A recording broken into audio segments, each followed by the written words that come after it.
Viewers, ఈరోజు మనం IUI గురించి తెలుసుకుందాం. సో ఐయుఐ అంటే ఏంటి? Intrauterine insemination.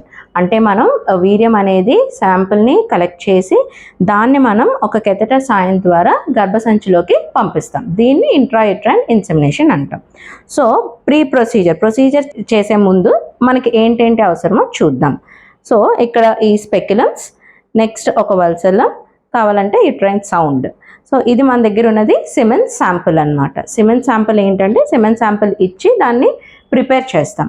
ప్రిపేర్ చేసిన తర్వాత ఇది మనకు వచ్చిన ఫ్రెష్ శాంపుల్. సో ఈ శాంపుల్ మనం కలెక్ట్ చేసుకున్న తర్వాత ఇది IUI catheter. This is IUI catheter అనమాట. ఈ కెథెటర్లోకి ఈ సిమెన్స్ శాంపుల్ని లోడ్ చేస్తాం. సో లోడ్ చేసిన తర్వాత ఇలా లోడ్ చేస్తాం. ఇది లోడ్ చేసిన తర్వాత దీన్ని మనం సర్విక్స్ లోపల పెట్టి ఏదైతే గర్భసంచి ముఖద్వారం ఉంటుందో, ఆ ఓపెనింగ్ ఉంటుందో దాంట్లోకి ఇది ఇంట్రడ్యూస్ చేస్తాం. ఇది ఇంట్రడ్యూస్ చేసి చాలా స్లోగా వీర్యం ఏదైతే ఉందో, సెమెన్ ఏదైతే ఉందో, ఆ స్పర్మ్ శాంపుల్ ఏదైతే ఉందో దాన్ని మనం ఇంజెక్ట్ చేస్తాం. సో ఇప్పుడు ఐయుఐ చేసిన తర్వాత తీసుకోవాల్సిన జాగ్రత్తలు ఏంటి?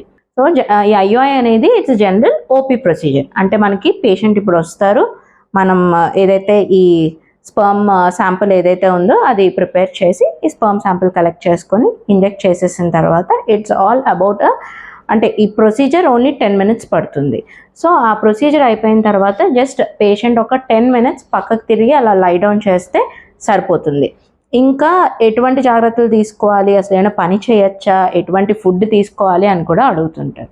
సో స్పెషల్గా ఏ ప్రికాషన్స్ ఏమీ అవసరం లేదు, మీ డైలీ యాక్టివిటీస్ చేసుకోవచ్చు. సో ఆబ్వియస్గా ఈ ప్రొసీజర్ అయిపోయిన వెంటనే మీరు మామూలుగానే మీ రొటీన్ యాక్టివిటీస్, అంటే మీరు ఆఫీస్కి వెళ్తే ఆఫీస్కి వెళ్ళిపోవచ్చు, లేదంటే ఇంటికి వెళ్ళి ఇంట్లో పనులు ఉంటే ఇంట్లో పనులు కూడా చేసుకోవచ్చు.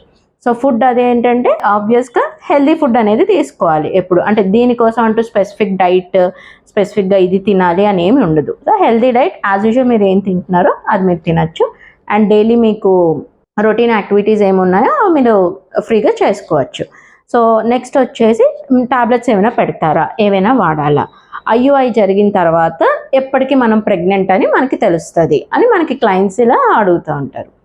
సో ఐయుఐ అయిపోయిన తర్వాత జనరలీ ప్రొజెస్ట్రాన్ టాబ్లెట్స్ అనేవి పెడతామన్నమాట. ఈ ప్రొజెస్ట్రాన్ అనేది ఎప్పటి వరకు వాడాలి? ఈ ప్రొజెస్ట్రాన్ ఏం చేస్తుందంటే ఆ ఎండోమెట్రియంని, ఏదైతే పొర ఉంటుందో ఎంబ్రియో వచ్చి అక్కడ ఇంప్లాంట్ అవ్వడానికి హెల్ప్ అవుతుంది అనమాట. పొరని మెయింటైన్ చేస్తుంది. సో ఇది మనం ఈరోజు ఐయుఐ ఏ రోజు చేసుకున్నామో 14th day నుంచి 25 days వరకు ఇస్తామన్నమాట. ఇప్పుడు మనకి ప్రెగ్నెంటో కాదో ఎలా తెలుస్తుంది డాక్టర్ అని అడుగుతారు. సో 25 daysకి ప్రొజెస్ట్రాన్ ఇచ్చి ఆపేస్తాం.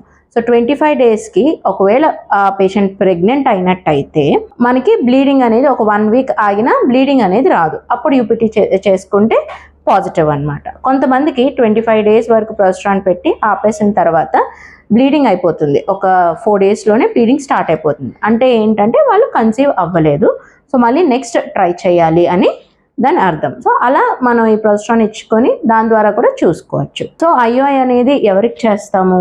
ఎవరికైతే ఆలిగోస్పర్మియా అంటే స్పర్మ్ కౌంట్ కొంచెం తక్కువగా ఉన్నది, నెక్స్ట్ ఏంటంటే అండం అనేది బాగానే విడుదలవుతుంది కానీ మేము చాలా రోజుల నుంచి ట్రై చేస్తున్నాము కానీ కన్సీవ్ అవ్వట్లేదు అనుకున్న వాళ్ళల్లోని ఈ ఐయుఐ ప్రొసీజర్ అనేది చేసుకోవచ్చు. So it is a simple OP based procedure, painless procedure. Patient వస్తారు, 10 minutesలో ప్రొసీజర్ అయిపోతుంది, హ్యాపీగా ఇంటికి కూడా వెళ్ళిపోవచ్చు. Thank you.